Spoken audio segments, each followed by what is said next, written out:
byagambirwa abakristayo b'ekanisa ya St Mark Nyamitoma omuri Nkole abantu bashemererwa abo ku mwaka musi ya 2024. Kwire gutangwi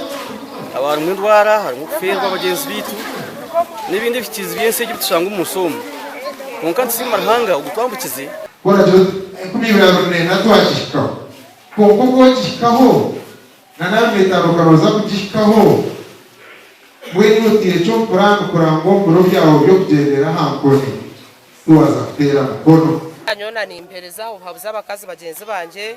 abinje mbabine enshaho zabo zarubaje mwanyona ni nshaba abakazi bareke twerekane n'abashija bitu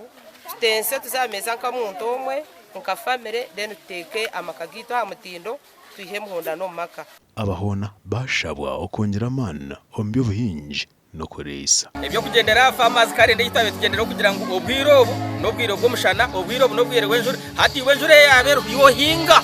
abo kuba noza kushanga ibano teka munoza kushanga noza kubone cyanda toracubone ngwe niwe chikuru kubagira ngo omuhinji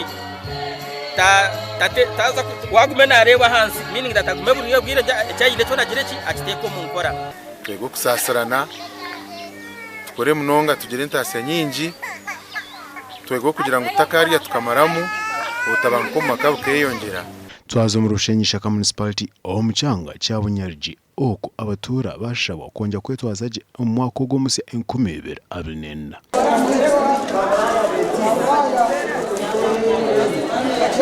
Ibintu bindi bigambirwe obo bakumuriza emfakas omucyaro nco kimwe oba kuchereza ibintu bitare bimwe na bimwe ntuzi senteze ntuzihara stamp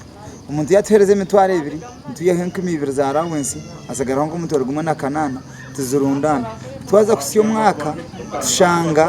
twine mitwaro nkacanana twita abantu tutensa nkakachiko ka LC1 tubanze tugabira ho fakazi tugihereza ho nko mwonyo nk'esabundi tugarakana nitwa abandi tutoranamwe abantu bamwe tubagurira mu za blanketi ariko rero tente yakatekejo tukabanza kumureba nk'ekizibabo kuba tukabantu manya ngo sente ziturarundane nziza kumuganya konka tushangire yabira inente yakateka nunji kugira ngo nitwe tuganyirwemo abo kuba tutandikire kubagane sente zo nihire mu burangi yo kubanza hati ni hamwe ya kabiri ni hamwe sabuni nyino munyu abo bijire omushisha kiretwa aho tuwamra businje omuretera yazana hatashemeye kugera gusa wareba mwena chikomka nyo ari umuntu akana ryakwanje namugusa ntibishikano urugamo rwose niki ati nimbirgo mukaso na mpa chance nimbirga abacara ababaremisa abasisha bari kuzo mu makagabo nabyo byo tubyihemo abebembesi ba RC abebembiremo ebyona bonje bashabatura okongera kukwatanza na government nubo baraganyirwe on program zayo nshaba ntenka abakazi n'abashija bitu nimwe mbase kuteka mamani